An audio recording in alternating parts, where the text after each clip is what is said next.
كلام المدير ويلا. اقفلي عليك يا ماما. ايه ده بقى؟ ايه؟ هاجي ولا ايه؟ خش على المطبخ. خش على المطبخ وما تجيش. ايوه كده بس خلاص اقفل الباب. مش اي حد يخش المطبخ. انتوا جايبين هديه هو صاحب الفكره ما حدش يبقى خليها تلبس يبقى مش هتلبس. ما اللبس يديله اهو. يديله. لا مفيش. وبعدين في حاجه مش لابسين. دي صاحب الفكره.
السلام عليكم ورحمة الله وبركاته. ازيكم عاملين ايه؟ يا رب تكونوا بخير. كل سنة وانتم طيبين.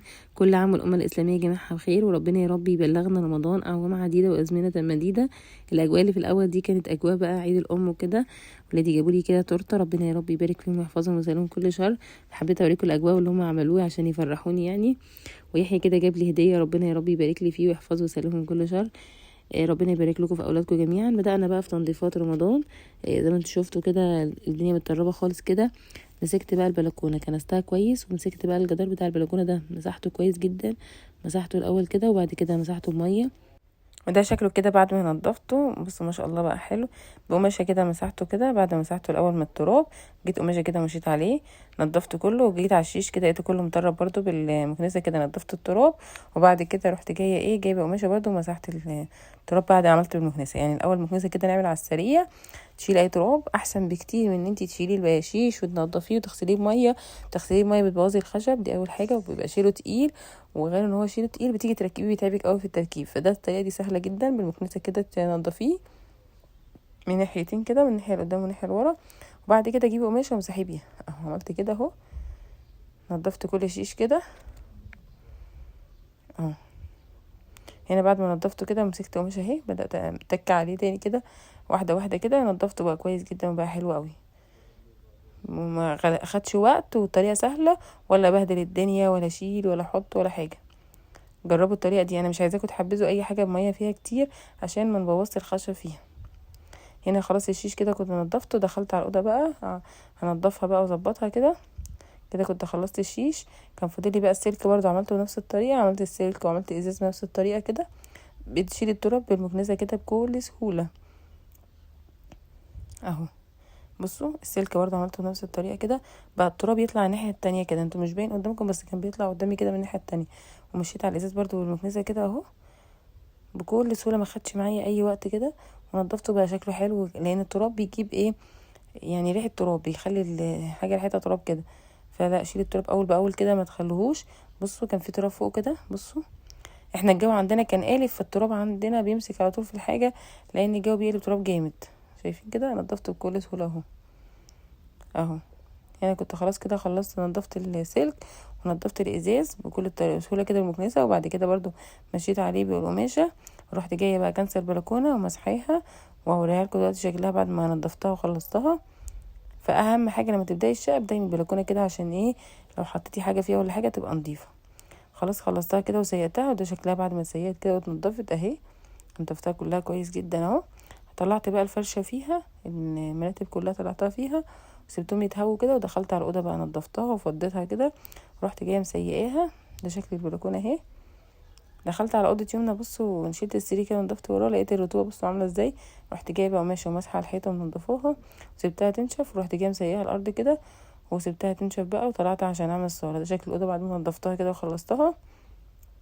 كنت حاطه المراتب في الهواء تتهوى كده اهي. ده شكل الاوضه اهي.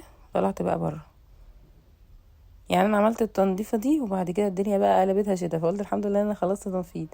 ومسكت بقى الصالون كده، شلت الفرشه اللي عليه دي ورحت جايه غسلاها، ورحت بقى مشيله السجاد كنست تحتيه، ورحت جايه مسيقه كده، سيقت طلعت على الصاله كده سيقتها اهو. كده خلصت الصاله سيقتها، ورحت على الانتريه بقى هنا الصالون، ورحت شايله برضو هنا كنسه السجاد كده المكنسه الكهربائيه، ورحت جايه شايله برضو السجاد ولميته وزيقت تحتيه كده اهو. وكده كان فاضل لي اوضه مصطفى ويحيى، ده كنت طبعا مطلعه مرتبهم في الهوا. نضفت بقى الصاله ورحت طالعه على اوضهم على طول. كانت هنا يمنى عملت اوضتها وفرشت دخلت لها المرتبه وفرشتها كده وفرشت الملايه. ده شكل اوضتها بعد ما خلصتها. ودخلت على اوضه مصطفى نضفتها وكنستها وسيهات تحت السرير كده، شلت كل حاجه كده عشان يبقى رايق، ومسكت الحيطه برضو دعكتها ونضفتها. بس حبيت ما اطولش عليكم. وده شكل الاوضه بعد ما اتنضفت. بصوا نضفت الحيطه وظبطتها اهي، نضفت السرير من التراب ولا اي حاجه عليه اهو. وده شكل الاوضه بعد ما سيقتها وفرشت السجاده اهي. ده شكل اوضته اهي. كان بيقول لي ما تطلعنيش في الصوره. دخلت بقى على اوضه يحيى، برضو كنت قلباها وشايله المراتب بتاعتها، كنت مطلعها في البلكونه، ورحت جايه كنسه برضو تحتيها وشايله السرير وسياه تحتيه، ورحت جايه بقى حاطه شوفوا كانت الحاجات دي كلها كانت تحت السرير. رحت جايه بقى مظبطه الحاجات اللي تحت السرير حطيتها تحتيها، حاجات يعني انا هحتاجها قدام، ورحت حاطه المراتب ورحت فرشه المرايه. ده شكل الاوضه وانا خلصتها. والتربو ده انا حاطه فيه ادويه يحيى كده والالعاب بتاعته كده. اوضته كده خلصت اهي اهو. وهنا بقى الالعاب بتاعته اهي والعجله، وهنا الكومودينو. بس كده اكون خلصت. اتمنى فيديو النهارده يكون عجبكم. لو عجبكم بقى متنسوش تحطوا لنا بقى لايك وشير وسبسكرايب ودعمونا بقى عشان يوصلكم كل جديد. كل سنه وانتم طيبين، مع السلامه.